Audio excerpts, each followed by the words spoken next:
Hello, my name's Chris. If you don't know me, I am a bookseller at Boswell, and so now you know me. And welcome to our event. We're really excited to host, of course, Rachel Ida Buff and Alejandra Oliva, author and translator of A is for Asylum Seeker. Thanks so much, Chris. Thanks everybody for coming out tonight. I know that I am a bad signer-upper for Zoom events that then I just can't bring myself to attend. So thank you for actually attending, and for all the people who signed up who aren't here. Thanks for thinking about it. I guess I want to say, for starters, what we're going to do is I'm going to talk a little bit, and then I'm going to read from my introduction, which is my favorite part of the book. And then Alejandra is going to read from her translator's introduction, which maybe is her favorite part of the book. I don't know. We haven't talked about that. And then Yusli is going to talk a little bit about the work of illustrating this book. And then the three of us will converse a little bit, and then we'll open it up to you for questions. Chris will moderate and read off the chat, and we'll go like that. I guess I want to say that in many ways, this is a crowdsourced book. So I feel so much that the work came out of our immigrant rights movement in Milwaukee and nationally, and it came out of people I know and people I've worked with, and colleagues and comrades and friends. So I'm just so pleased that I can be with two of them here talking to you tonight, and that so many people in the audience are people who are part of the process of writing this book. I'm really grateful also to Joel Berkowitz, who isn't here tonight, but whose idea this reading was a while back, and to Jeremy Wang Iverson, who helped me organize it, and to the folks at Boswell's, Daniel and Chris Lee in particular. So as you all know, we're at a really difficult moment, and the moment now is not that different than the one that made me write this book, even though it's very hard to keep anything in mind because of the continual crisis that we're in.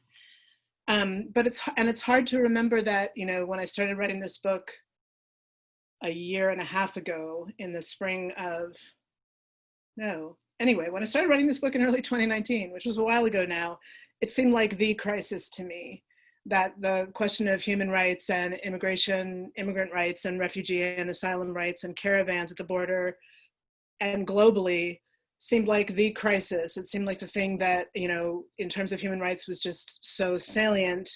This book is very much from that moment, but it's important that we're still very much in that moment, though there are so many other crises about rights and brutality and survival taking place that it's hard to track that. But around the world, there are still refugees who are not being admitted to safe harbor. There are, in this country, you know, we've implemented the what's called the Migrant Protection Protocol, which basically is a way to keep people seeking asylum from crossing the border and forcing them to stay in Mexico. Many of the people who managed to cross the border before this was implemented are in very dangerous detention facilities.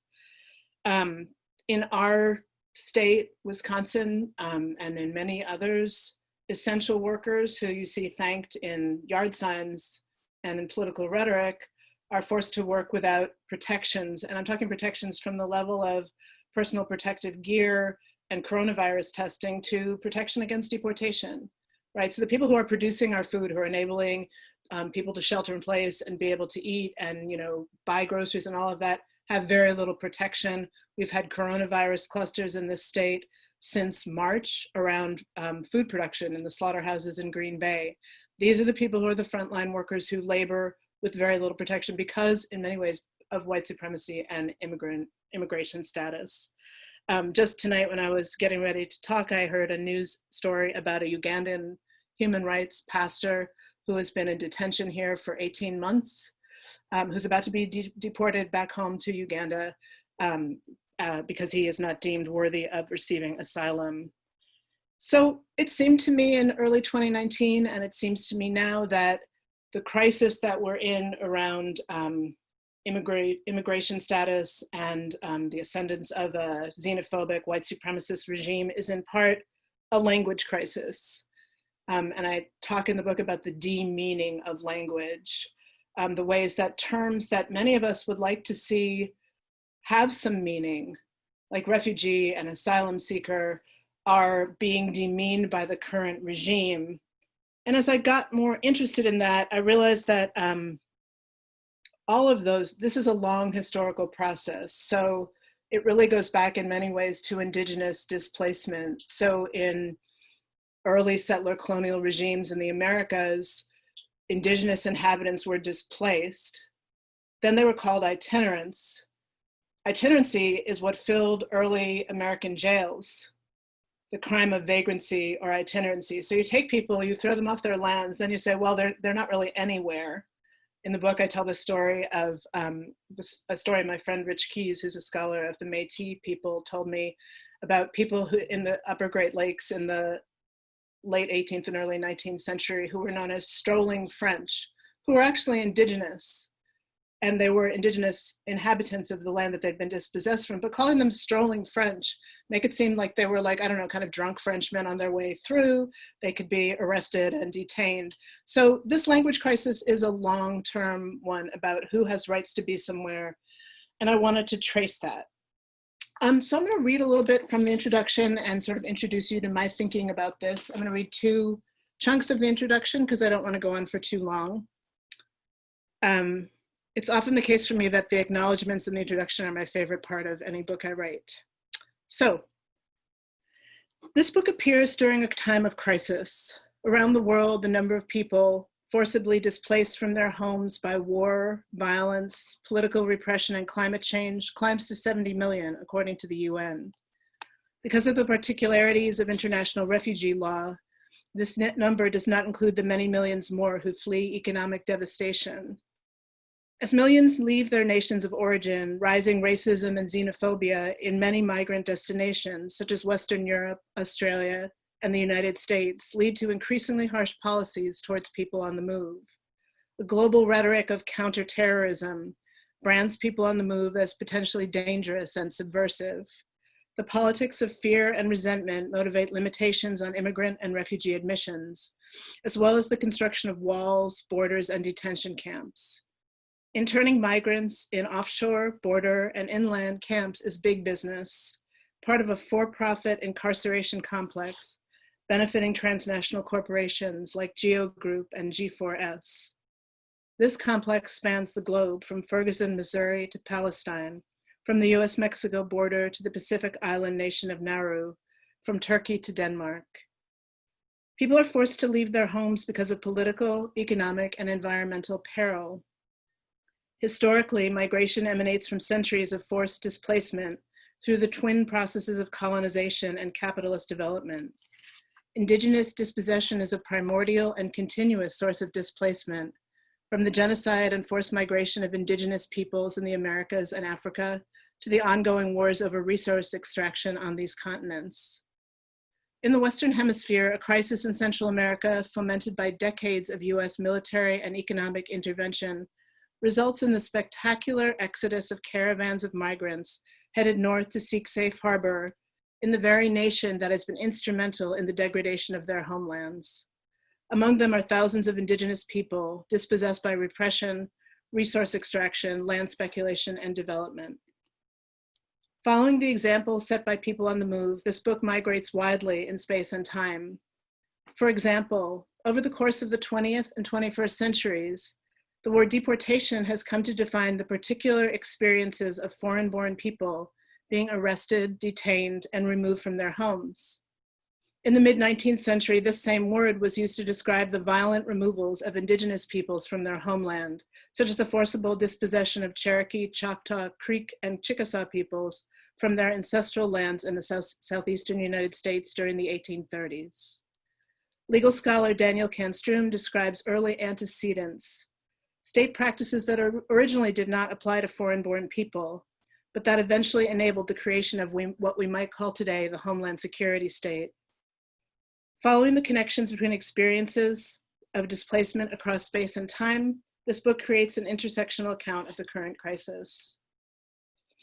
I've been involved with immigrant rights work for the past 25 years, most of my career as a university professor. I consider this work to be part of my job as an immigration historian because it teaches me how to recognize the struggles of people on the move. I started out with the Equal Justice Foundation in Toledo, Ohio, helping to document conditions in migrant camps in Northwest Ohio. This work taught me to distinguish between the shacks used to store farm equipment and those that provided minimal shelter to labor migrants. Rural landscapes have never looked quite the same to me. In Toledo, I also work with the venerable Farm Labor Organizing Committee.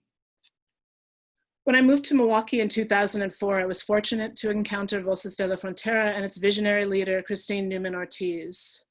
I've worked with Voces in many capacities since then, 15 years now. Every cell in my body, every word I write has been impacted by this long association. Some of the proceeds from this book will go to support Voces' vital work of organizing against the deportation terror in Wisconsin. Like many people, I have felt the need to respond to dramatically worsening conditions at the US-Mexico border since 2016. Through a friend in the New York New Sanctuary Coalition, who's here tonight, hi, I was able to spend a few days with their sanctuary caravan in San Diego, Tijuana in December 2018 to January 2019. Writing about that experience seeded this book. I encountered volunteers from the Border Rights Project of Al Otro Lado, and I began writing about the current situation at the US-Mexico border. During that trip, I met writer and translator Alejandra Oliva, who was also working with the Sanctuary Caravan at that time, and who has since published gorgeous essays about her experiences there. In June 2019, I returned to Tijuana to work with Al Otro Lado. At the organization's Border Rights Project Daily Clinic, I used the data collecting skills I have developed as a historical researcher to help scan and secure the vital documents carried by migrants, uploading these scans into a cloud site provided by the Innovation Law Lab. I usually employed these skills in archives containing records of organizations and people long gone. It was quite different to do this work in front of living people who had so much to lose if the papers that defined them in the eyes of national governments were confiscated or stolen. The urgency of the work at Al Otro Lado infuses these pages. People sometimes ask me why I do this work. I'm a third-generation Ashkenazi American Jew. I grew up in a comfortable suburban community where Jews were mostly accepted as white people. I often respond by telling them about my great-grandfather, Alexander Balatovsky, who came into the United States without papers in 1898, jumping ship in Brooklyn. Because he entered before unauthorized entry became a federal misdemeanor, 1929, he did not have to live in the shadows the way contemporary undocumented people do. That's not fair, I say frequently to classes and other audiences, pointing out the ways that white supremacist immigration policy creates inequality. But that's not my whole story. The question of home looms large for people on the move and their descendants. As has become clear with the advent of the Never Again Action movement in the wake of Representative Alexandria Ocasio-Cortez's public castigations of immigration detention facilities as concentration camps in June 2019, issues of refuge and vulnerability remain fraught and central to Jews, even in America, where we are supposedly safe. Displacement haunts our history. For people who have consistently had to relocate, flee, or consider these as viable options, histories of migration are the only history that matters, or so it has seemed to me.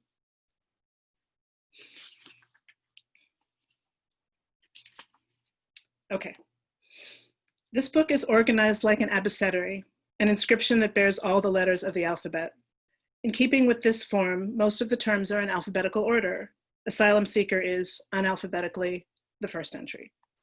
But I chose not to represent every letter. There are, for example, 4 entries under C, but none under W. Each entry starts with a contemporary historical story for illustration and then proceeds to discuss the language politics of the word. In selecting which words to write about, I balanced between terms impacted by current political debates, like asylum seeker, migrant, refugee, and illegal alien, which are being collectively confused and diminished by current gatekeeping practices worldwide, and others like fugitive, unhoused, and vagrant that offer historical context to current controversies. It is, for example, important to envision the situation for fugitives from slavery in the mid-19th century US in order to understand the circumstances of undocumented migrants in the early 21st century. People are on the move globally across borders. This book attempts to respond to this international crisis by including examples from around the world. At the same time, because it's where I live and work and think things through, this book skews to the Americas. Most of the words in this book describe people, but some, like camp and sanctuary, describe places or practices that affect them. Each word has a corresponding section for further reading in the back matter.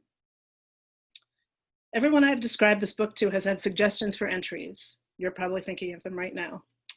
I have not been able to include them all. A fine thing to do with a table of contents would be to read it for what you think I have left out, and then imagine how to go about including that in your conversations, classes, and/or organizing work. As with the limitations on specific words to appear in this book, it was not possible to translate it into the myriad languages spoken by people on the move. The decision to present this book in facing page translation to Spanish recognizes the number of Spanish-dominant readers in the United States and elsewhere who have deep investments in these words.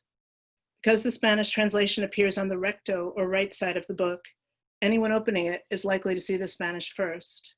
That's meant as a gesture of solidarity to non-English speakers in general and to people on the move in particular. You don't have to read this book from start to finish. It's meant as a reference work to correct the demeaning of terms and rhetoric, laws, and policies based on dehumanization, hate, and profitable incarceration. You can read it like a cookbook, picking out the parts that are useful to you. Each section ends with a list of see also suggestions. Follow them if you like. You can read this book from the end to the beginning, open it and close it, stick it in your backpack for later, apply as necessary. This book recognizes no national borders drawn by settler colonial occupiers as legitimate. This book opens its arms to all those crossing and trying to cross such borders. This book invites those living in detention, shelters, and camps to come on in. This book aids and abets advocates in offering people on the move legal, medical, and humanitarian assistance. This book knowingly conspires to amplify collective well-being, truth, and witness over the lying din of white supremacy. This book traffics in solidarity. It dreams in the many languages of liberation.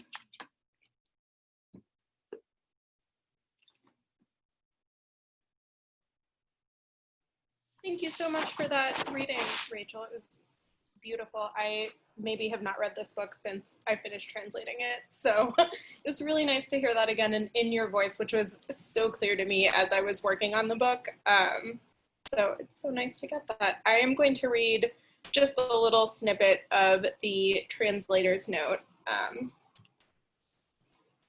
I first met Rachel Buff in January 2019 on a dreary morning at El Chaparral, a plaza that's also the hub for most of the border crossing in Tijuana. There, I got to see Rachel in action, watching everything, making it clear to families and individuals waiting to cross that she was ready to be helpful however they needed her, holding babies, playing with children, carrying bags, lending out a cell phone. Reading A is for Asylum Seeker replicates the experience of watching Rachel at El Chaparral and the long conversations over dinner with other volunteers in an Airbnb in San Diego at the end of each day. When Rachel approached me to not only translate but help create a bilingual edition of her work, I was thrilled. I came to translation as the natural extension of being the child of immigrants raised in a bilingual home. As I learned more about the theory and practices of translation, I grew enamored of the promise translation holds as an elementary stepping stone to a more just world. As Rachel demonstrates time and time again in her book, the language we use matters. This applies not only to individual words or even to a vocabulary of immigration, but to the languages that we use and the ways that we make ourselves open to languages other than our own, especially if we're used to living in a world that linguistically caters to us. Translation Collective Antena Aida's description of a linguistically just world where a vast range of languages coexist and social structures would not be based on the dominance of one language over all others sounds a whole lot like the kind of world A is for Asylum Seeker invites us to collaboratively imagine. I like to think of my personal translation practice, which, in addition to A is for Asylum Seeker, has included helping Spanish-speaking survivors of the American immigration system reach English-speaking audiences at rallies and online, and helping asylum seekers navigate a Byzantine system of applications and forms as a small step towards this kind of world.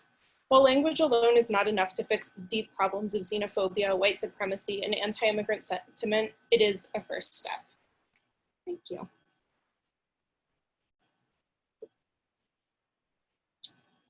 So Rachel, I thought it would be, or actually, Yuseli, will you speak to us a little bit about how this work came about and also this amazing cover image, which I believe is your work. Thank you, Rachel.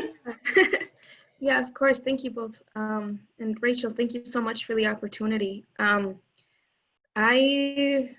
I remember sitting at a coffee shop with Rachel,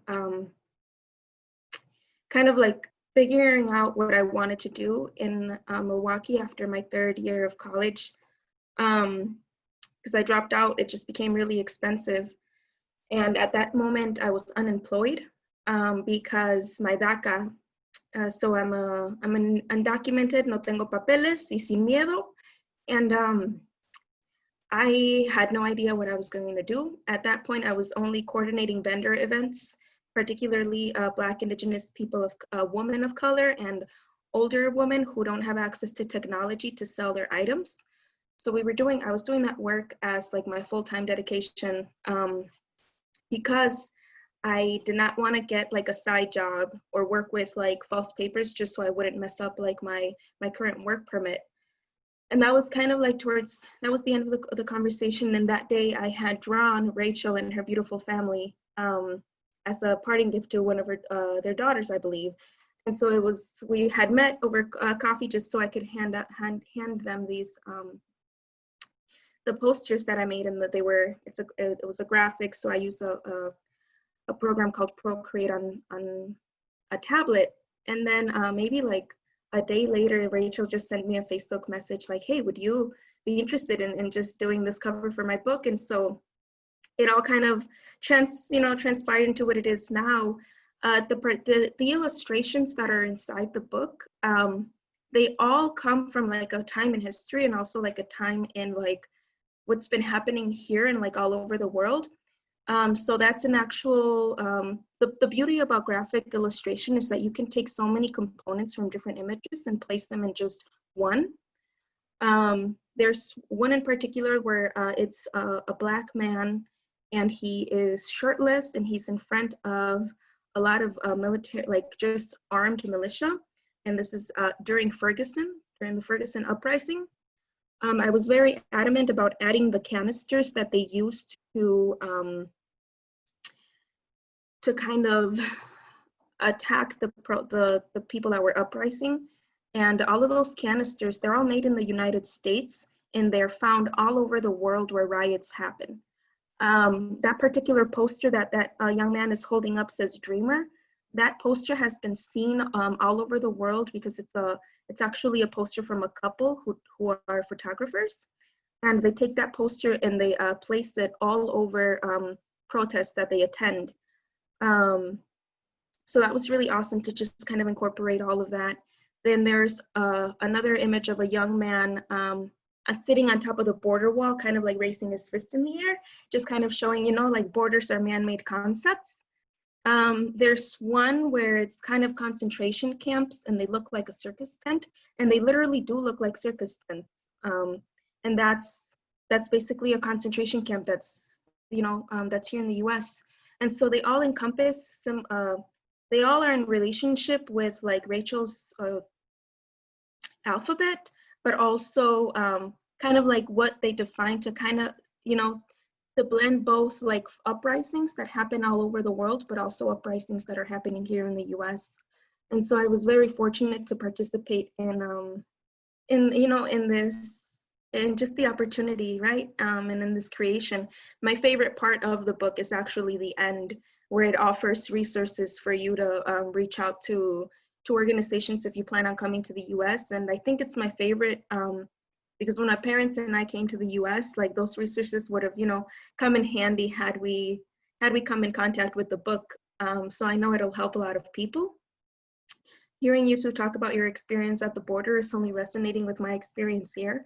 Currently in Phoenix, I'll be here for maybe another month and a half, so I'm going to take this opportunity to hopefully connect with people and be able to bring my mom up to the border. My parents actually self-deported 2 years ago back to Durango, Mexico, and I haven't seen them in about 2.5 years. So I'm excited to see how I can bring them up to the Nogales border since it just recently opened up. And it's, the world is a beautiful place if you choose to find beauty in it, and I think this book is one of those.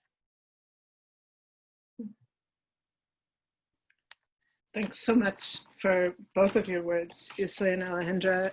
I love that, Yusli, one thing I love about your images is the way they are, like historically and geographically layered. So you know that it's Ferguson and it's Dreamers and it's Palestine, which we know is how movements work, right? That, and you know, you're so aware of those in visual ways. The people who know me who are in attendance here know that I'm like the least visual person on the planet. So it's so lovely to have somebody think through this in a beautiful visual way. I should say, I just wanted to say that Yusli did a lot of the illustrations and the cover, which I agree with Alejandra. I think it's so beautiful. It makes me so happy every time I look at it. Getting a little verklempt here, but other local artists, Sue Semensky Bidala, who's like a long-term movement artist, opened there. You know, she and Voces de los Artistas, which is the artist wing of Voces de la Frontera, basically said, you can take anything for free. So I was like a kid in a candy store with really, really beautiful movement art. And there were a few other artists that shared their work. So on a very tiny advance from Fordham, I was able to have this book be visually beautiful. And I do know enough to know that that's important for readers and for humans and for students who are always just happy if there's something takes up the page that they don't have to read, right? And they can look at it instead of having to read it. So I think this has been, I mean, this is the first time the three of us have met, really. So it's pretty interesting that we've together created this book. And I guess, you know, we've been in collaboration in this kind of spatially removed way, which is really interesting to me. And I'm really pleased and happy about.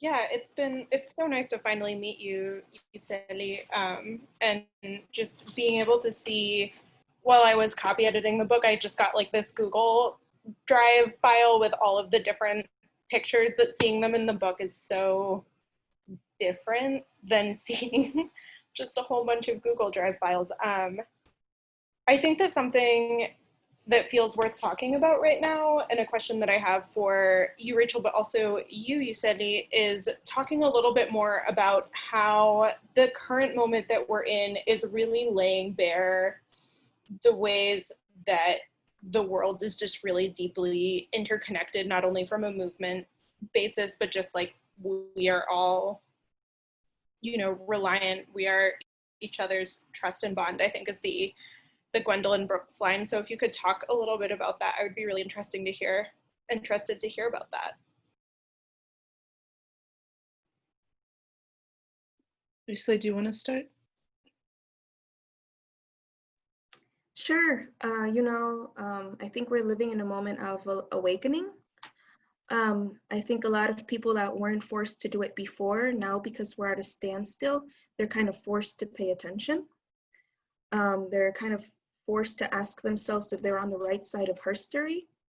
And now they have to make that choice, right? Because moving forward, we're never going to go back to whatever that new normal was. We're in the realm to create new beginnings. So it's exciting to see that exist. It's exciting to see all the definitions being like just completely canceled and being redefined for our own existence and then our own right to like self-determination. That's beautiful. And I think for me, there's a talk interspersed with giving book talks. I've been giving a talk called Thinking Like a Caravan and Why We Should All Learn to Do It. Because for me, the experience of first thinking about the caravans as, you know, just really deep responses to the 500-600 year history of genocide and dispossession in these continents. And then witnessing caravans and meeting people in Tijuana. I always, when I'm speaking about it, talk about, you know, there are these incredible pictures of people holding hands, crossing a river. Now, we know the waters are rising, right? That's not a class and race thing. That's a water thing. So here's some folks who figured out that if the waters are rising and you're holding onto somebody's hand, you have a better chance of not getting swept off by the river. You know, and I think about Milwaukee and just the act of wearing a mask, right? That's, when I wear a mask, I'm saying I want to keep you safe from me. So I'm doing that for you. And I would like it if you would do it for me too. All right, true story. I walk around my neighborhood fuming at people who don't wear masks, but they can't tell because my mask is over my mouth, so they can't see. But anyway, to learn, and I think you both talked about like these transformative acts of collective self-care, right? Because everything in the history of the United States and before demonizes acts of collective self-care. So political theorist named Michael Rogan wrote a book where he said, you know, it's all about the Reds. Like first we were afraid of red Indians and then we're afraid of red communists. And what do those people do that's common? They share stuff. We don't like that. We have such a deep history of vilifying. I mean, the book I wrote before this is about, you know, leftists getting thrown out of the country for being leftists, right? For wanting to collectivize, for wanting to say we have a shared fate, not only in this country, but globally.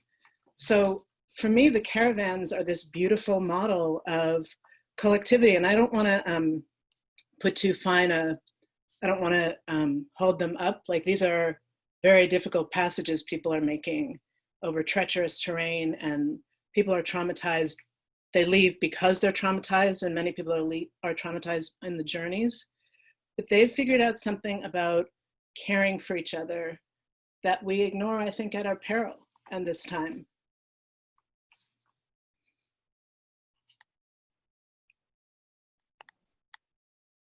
Thank you. I think that this point that you have about collective self-care and all of this other idea of like sharing and giving from what we have is also really visible in like the mutual aid foundations that we are seeing. I just saw one for Black immigrants in Cedar Rapids who were impacted by the derechos that came through and just destroyed homes, destroyed livelihoods. And it's just, I feel like as we are seeing more and more people be just completely affected by COVID, by the weather, like the literal waters that are literally rising, we are also seeing people realizing that they are part of this collective. And if you're not affected right now, it's by chance. It's not because you are a better person or because you are working harder than anyone else. And so I feel like we are also seeing people saying, I'm going to give right now what I can, as much as I can, and like rely on these neighbors that, I mean, especially here in a city, I live in Chicago, like I may not have met the people who literally live next door to me, but as all of this mutual aid is really like starting up, I'm starting to be in communication with the people who literally live around me. And I don't have a car, and so I'm really limited to like the area that is like a couple of miles around where I live and the people who live there. And these are the people that I rely on now and who are reliant on me. And I feel like this sort of like geographic closeness just keeps extending outward the more that I become involved in any kind of organizing work or any kind of work like that. I love that. And it's all always been right in front of us, right? It took sort of, you know, actual brutal repression and then the kind of chimerical creations of consumer capital to distract us from, this was always all we had, right? But there's been so much to distract us from seeing that.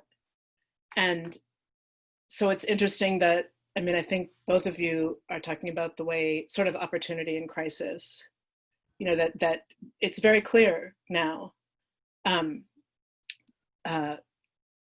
Aurora Levins Morales has a beautiful poem that I can't quote from memory, but she's talking about the parting of the Red Sea and the Passover story. And she's revisioning that. And she's like, this time it's all of us or none.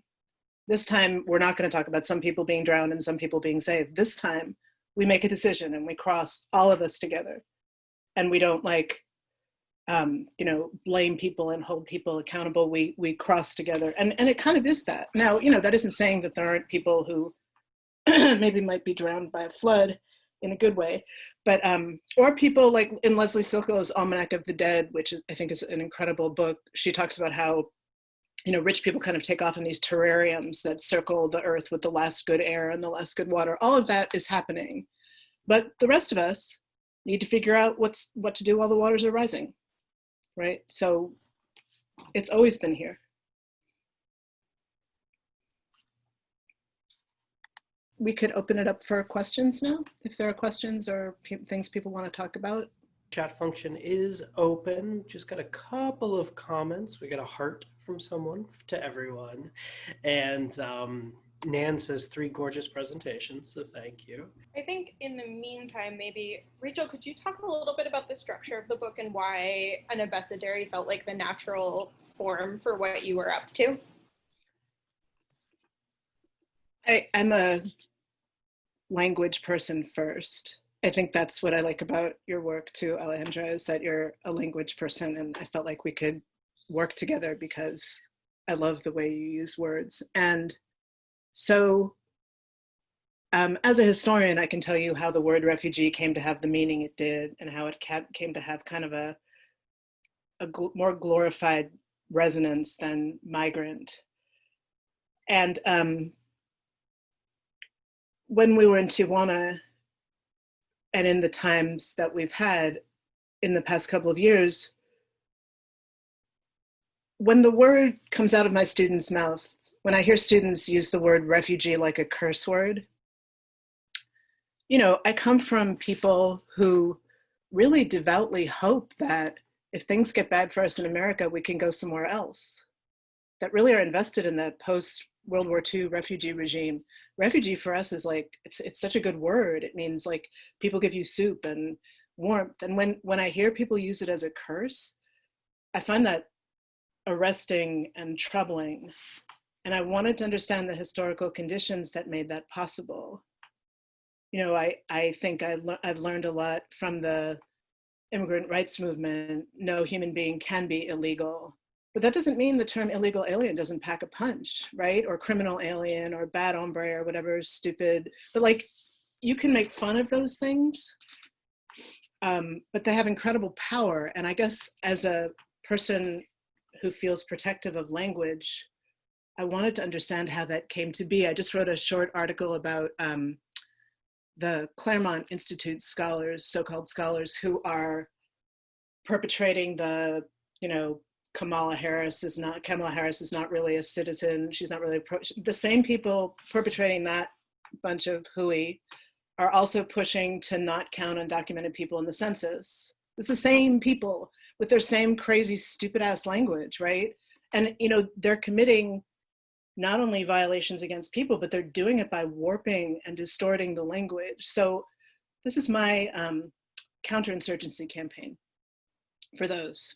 You know, to say like, no, you know, we actually want words to mean something, and we want to be able, you know, like, I'm not in love with, quite honestly, the distinction between refugee and migrant.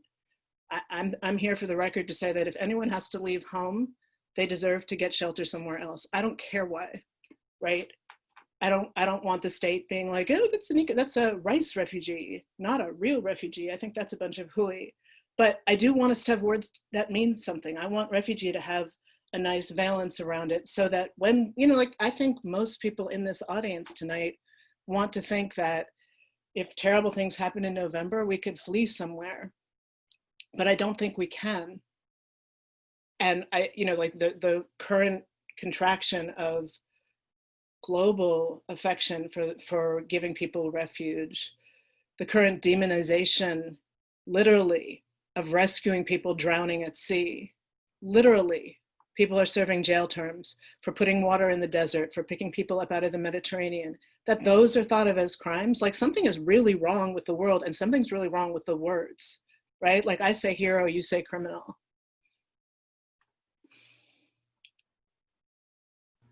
All right, so I'll jump in here. We've actually had several questions roll in from Rebecca. Thank you all for your talks. And Rebecca asks, is there anything we can do to help asylum seekers who are waiting in Mexican border cities due to MPP? Yes. You know, Alo Cholado is representing a lot of those people.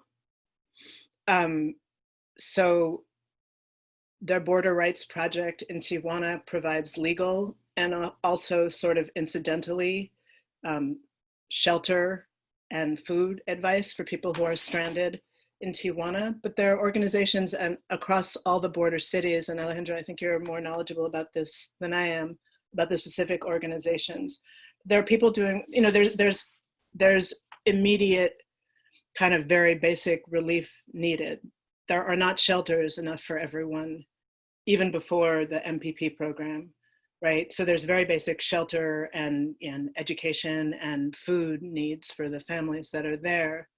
And then there's questions of legal representation. And more broadly, and this is really important, like there's that kind of social and legal services piece, but then also we have to keep challenging the legal architecture, because if you just read the headlines, you're missing the erosion of the immigration legal system, like the replacement of judges by Border Patrol agents, the deeming that Border Patrol agents should be able to make asylum decisions. Like the on-the-ground practice is getting more and more twisted. So to support, ACLU has been good on this. There's a lot of organizations that have challenged the broad framing practices. So, you know, work is needed at every level. Alejandra, I feel like you can say more specific stuff about this than I can. Yeah, and also I feel like the border gets really like, I mean, there are bad things going on at the border, and MPP is like objectively very bad, but there are also immigrants like in your neighborhood, in your cities, in your communities that need help, and that you are in a really good position to help. Like, look into local mutual aids, look into, most communities have like some kind of a refugee welcome community, some kind of something that you can get plugged into and involved in taking people to doctor's appointments, helping people figuring out American grocery stores, which are like an insane zoo. Just all of these different, like very basic concrete things that you can do to help people who are in your community, help people who are detained in your community. If you are clergy or no clergy, there are a lot of visitation programs for people who are in ICE custody, but in your county jails. There's a tremendous number of contracts, like across the country, every state. You are probably within 50 miles of an ICE detainee, like right now, where you are. And so figuring out how to help not only at the border and helping border orgs, but also helping out in your own community, and making it clear to lawmakers that if they allow refugees, asylum seekers, migrants into your community, the community is there to help them and stand with them and help them out. That work is really, really important too. Yusli, did you want to respond at all? So I currently support and help the COVID Relief Fund for undocumented people here in Milwaukee. So if anybody would like to donate, I know we have a list of the contacts that are here, and we can definitely give you the direct link to donate. We were able to support 300 families with funding, and this was only $80,000. And so what I learned through supporting families that, you know, that are undocumented and directly need that support during this time through mutual aid is that, like, the way that our brains still cannot conceptualize numbers, right?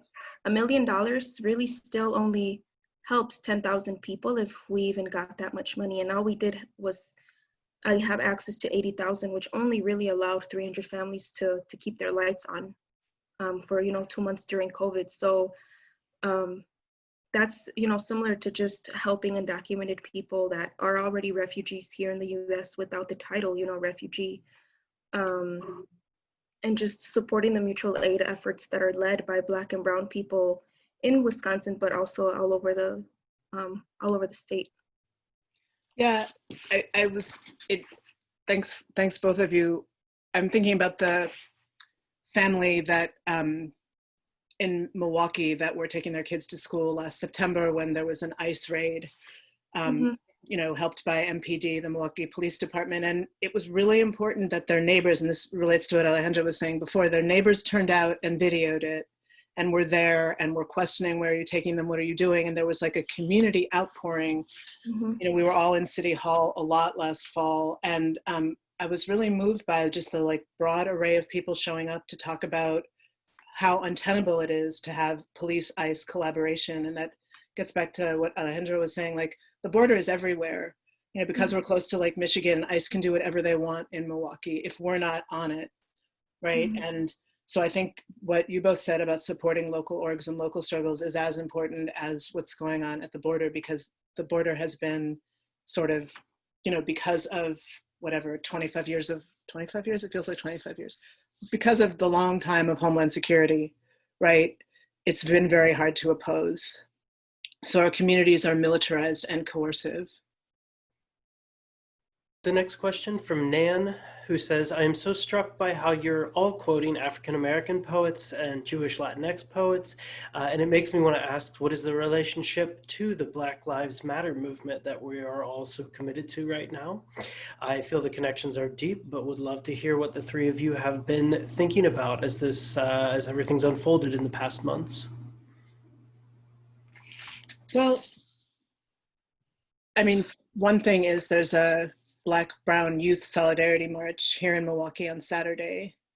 You know, so I feel like that work is going on the ground, you know, the kind of connections like Palestine, Ferguson, undocumented people. You know, if you think about the history of the prison industrial complex, it's built on deterritorialization and displacement.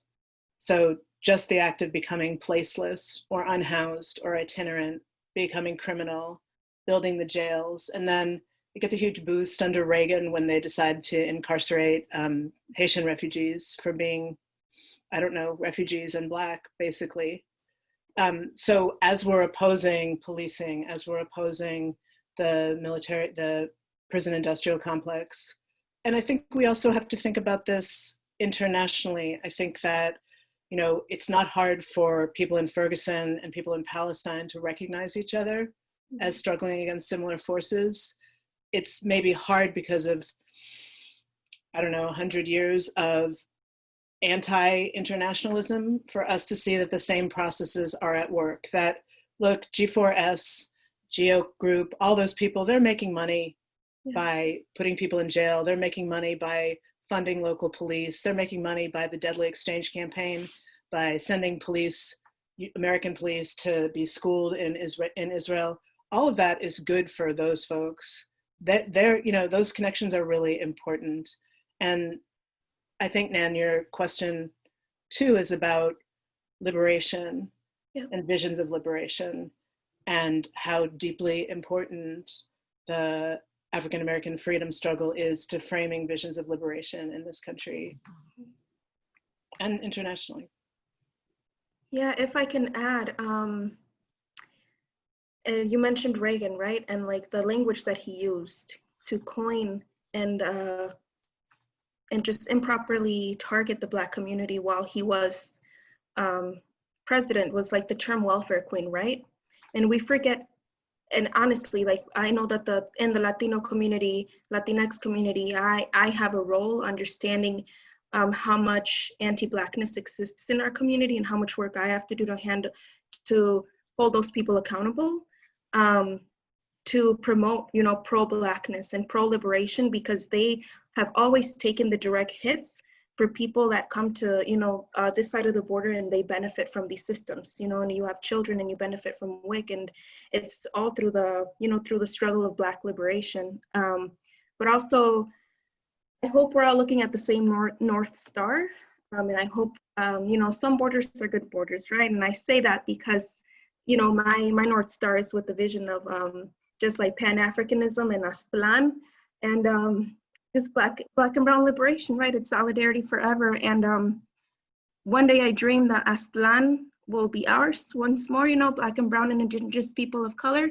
And I dream that the Black Belt Nation will be for Black people, because they do, you know, they work these lands and they cultivate it just as much. And anybody that's white or anybody that's not that culture, you can choose to get some, you know, cultural, you know, some cultural wokeness, learn about cultures, and then, you know, be welcomed into these communities, because essentially, like, we're all the same people, right? And we all left due to, you know, white supremacy and imperialism. So, mi lucha es tu lucha, your struggle is my struggle. Yeah, I just everything that both of you just said is I echo it completely. And then I think also the way that like the immigration struggle is framed is often like, oh, Latinx people only, and like that's all it is. But the truth is that right now there are more Black people in family detention than any other category of people. There are Black Latinos, Garifuna people who are coming up because of dispossession of lands. And these struggles are all intertwined, not only because a better world for some of us is a better world for all of us, but because they're intertwined in like the individual people who are going through them. Like there are Black families and Latino families that are the same family, and that feels really like these are the same people that are all going through them and through these same issues. Defunding a jail means that nobody gets held there, whether it's the extremely high rate of African-American incarceration that exists in this country, or whether it's an ICE immigration detention center. These are all really interconnected struggles. Mm-hmm. From Renee, who says, this has been great. I'm really eager to read the book. Question for Alejandra. Could you talk a little bit about how translations and the issues around immigration relate to your previous work at HDS or your current projects? Yeah, so HDS here refers to Harvard Divinity, which is where I got my master's. I graduated a second ago, basically, a year ago. That's more than a second. But something that I thought about there and wrote about there was this idea of like ritual and nourishment, especially around like the Eucharist, which is something that we all gather around for. And it's this ritual that is translated basically over and over again in churches, in different situations and settings. And it's always these same very everyday items, the bread and the wine. But then when you share them, when you replicate this ritual, it becomes something else, and it becomes something holy and beautiful. And I think that sharing words and sharing food and sharing commonality with people does that same kind of work. And so I think that that is a little bit of what ties that work together for me, at least. And I was just able to study translation theory with some really cool people and think a lot about the ways that like translation theory can be liberatory or it can be oppressive. I mean, when I'm translating from English to Spanish or Spanish to English, it's the same whether I'm doing Rachel's book or whether I am translating and filling out an I-589 application for asylum and withholding of removal, which is like this horrible form where you're like, what's the worst thing that ever happened to you? Tell me in 300 words, because that's all the federal government will take. And like, it's the same function of translation, but it's in these very different contexts. And I feel like that's something that's really important to wrestle with, because a lot of the times when we're talking about literary translation, it's like, oh, we're all sharing culture. It's this utopic, beautiful thing. And like, that's not always true. Your interview with Valeria Luiselli is really wonderful on that front. Just a little plug. I don't that really helped me think about some things. She's a fantastic thinker. Yeah, that book, Tell Me How It Ends, was really helpful. From Emily, who says, don't worry about the typo, Emily. Rachel, I'm curious to know how your work, and I feel like you touched on this a little bit before, but how your work with immigration organizations like Voces de la Frontera has been impacted by the pandemic. Any drastic changes? Yeah, so I was supposed to be in Tijuana last March and I didn't go. And it was still that time where you were like, maybe I'm crazy, but traveling seems like a bad idea. No, I'm crazy. No. Anyway, so since that time, Al Otro Lado has organized remote work. So I've been doing some of the documentation work I did in Tijuana in my house, which I was thinking about it when Alejandra was talking about you're filling out these forms. Like I'm in my room in my house on the east side of Milwaukee, reading about like just untenable freaking things that happen to people that make them leave and getting their documents ready. I should say also that I've been so blown away by how quickly folks in our community in Milwaukee have mobilized. So just so early and I think Karina Sanchez was in the audience for a little while. I don't know if you're still here, Carrie, but very early, Karina, who works in Green Bay with Voces, was saying, I'm hearing stuff from the slaughterhouse workers about being forced to work sick, and very quickly, Voces was on it and defending people and reaching out to policymakers in Madison, and that happened in Green Bay. It happened last month in Franklin. So, I think that politics, as we've seen with the uprisings since the death of George Floyd, protest politics are different, because of social gatherings. But I think that they're in a way even more important now, because if we just stay in and don't think about it, really horrible transformations are possible now too, in addition to the sort of sanguine ones we talked about recognizing our common stake in one another. It's also, the forces arrayed against us, particularly in this period in what Naomi Klein calls coronavirus capitalism, they're ready. They're totally ready to privatize education. They're totally ready to track all your numbers to help you with your temperature, and also then to figure out, they've got everything going on, right? So we have some choices to make. It's all the more stark. I quickly also want to add at how much the system benefits from keeping Black and Brown divided just by, 9 digits.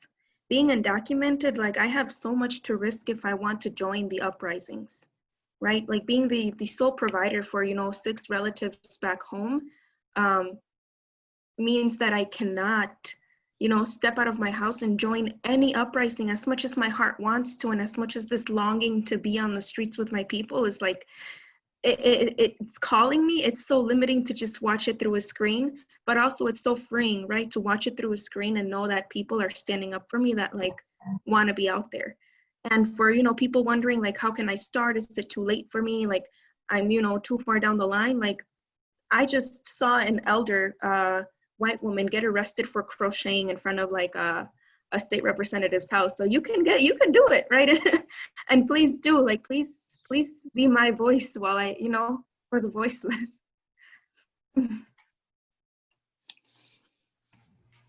Thanks for saying that. I don't knit, but maybe as I am getting older, I'll take it up, or just have knitting needles and not knit, just in case. And what other groups are you working with, or what are you doing that is uplifting you these days? I think we've talked about organizations. So, Ayuda Mutual, Milwaukee, Voces de la Frontera, Al Otro Lado, ACLU. And I guess I did something I don't usually do, because I'm teaching online for a class of 250, so I had and class of 70. So I had my students do this questionnaire about what they were worried about and what they were afraid would, hold them back this semester. And I was really struck by the amount of students who just felt, scared and distracted. So I guess I want to say, at the micro level, at the granular level, what Alejandra was talking about before, about getting to know people around you. I think people are really impacted by these times. I think that, again, we tend to think about undocumented people as living in undocumentedville, but that's not how it goes, right? People who are in mixed status families who are, trying to bring family over, support families, like Yusili said, or who are, recent refugees, or, people, there are people in your life who are impacted by, the latest scary freaking thing, the threats of denaturalizing people who naturalize, that affects so many people. So, I think there's the thinking organizationally, and there are definitely lots of resources about that in the book, as well. As Yusili pointed out, there's lots of organizations you can get involved with. But I think it's also really important not to think, even if you're second or third or 12th generation, that there aren't people that you're rubbing shoulders with every single day who are totally freaked out about the latest pronouncement from the DHS, that it's going to affect them, or that, so I think becoming more sentient or open to that, maybe.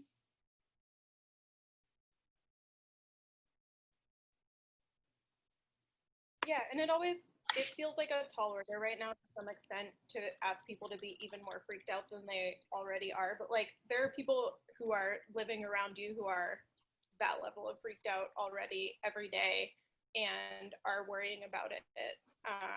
And part of my job right now involves going through all of the major news outlets and finding headlines to do with immigration to send around to all the immigration attorneys that I work with.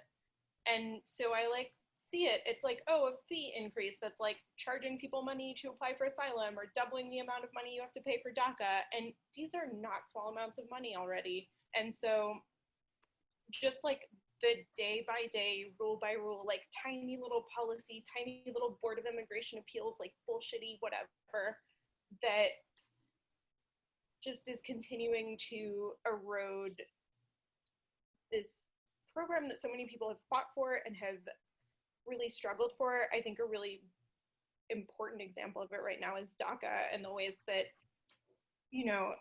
12 years ago, people were fighting for it and it was such a huge victory, and it's just, we're seeing it dissolve away bit by tiny little bullshitty bit. And so just paying attention, like there's never going to be the big moment where it's like all brown people report to camp immediately, but that's what's happening. And paying attention to all of these little things is really important, and it's really hard, but you got to do it. Mm-hmm. Yeah, and even DACA to me was just like a Band-Aid on a bullet wound. Only 800,000 people qualified for DACA, and there's still, 14 plus million undocumented people living in the United States. And like DACA alone,